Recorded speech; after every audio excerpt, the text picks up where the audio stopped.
So listen, yo. I just wanted to say something about this thing in basketball, especially in the NBA, where I've been listening to all these analysts on TV, all these other commentators on YouTube talking about this so-called clutch gene. They'll be like, oh, that player, oh yeah, this and that is not clutch. What is it? What is this clutch thing? Especially, let's talk about it. What is this clutch thing?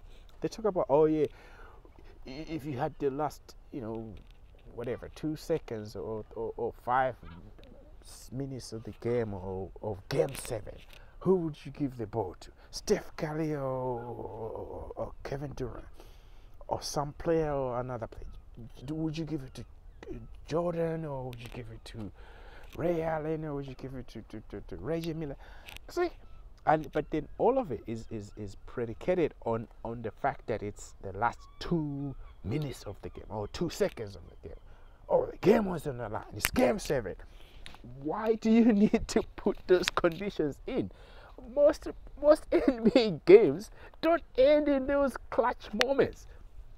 I don't understand why that has to be a standard where you have to grade a player up or down based on, oh yeah, they hit that last minute. Man, if you are always in those moments, then maybe you're not as good as a player as you should be. Because listen, think about it. If you're in the game 7, that means you are equally matched with the other team. And so first of all, if you're in game 7, if you're a good team, you should have beaten the other guys by game 6 or 5, right? Or swept them. If you're in game 7, it means you're not as good. So it's just like it could go either way, right? So think about it. That's number 1. Number 2, if you're in fourth quarter and you're still not leading comfortably, and then you have to win within the last 5 seconds or 4 seconds, and then you looked at as you're the clutch greatest player because you won the game within 2 seconds. That's like pure luck. I mean, I would prefer, if you're a great player, you should have swept those guys. You should not even have come to game 7. You see where I'm coming from? Now you're seeing where I'm coming from.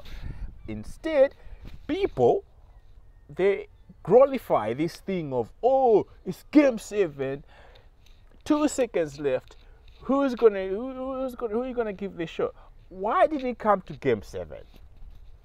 Number 1. Number 2, why did it come to 2 seconds? And then you hit the shot there. You must be so lucky.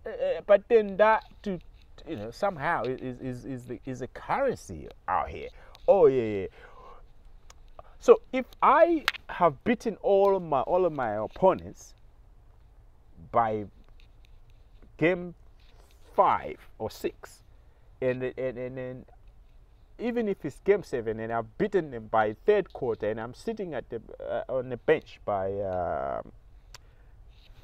the fourth quarter, and I never had to do all these clutch whatever moments this. So am I bad? Like come on, man. I think we need to put some. Being in a position where you're in a clutch moment is actually a weakness. We need to start driving that narrative. Let's stop glorifying these clash moments. Those clash moments are just pure luck. It could go either way. I'm not impressed by those moments. I know entertainment wise it's great and it's memorable and all that, but as like a talent in the NBA, nah, I'm not impressed with those clutch moments. So stop it. Clutch moments don't impress me as far as like talent in the NBA. The best people, they will beat you solidly. You will not have a chance to have a clutch moment. Okay, a clutch moment. Remember those times when Steph Curry used to beat everybody by the third quarter? He wouldn't even play the fourth quarter. All right.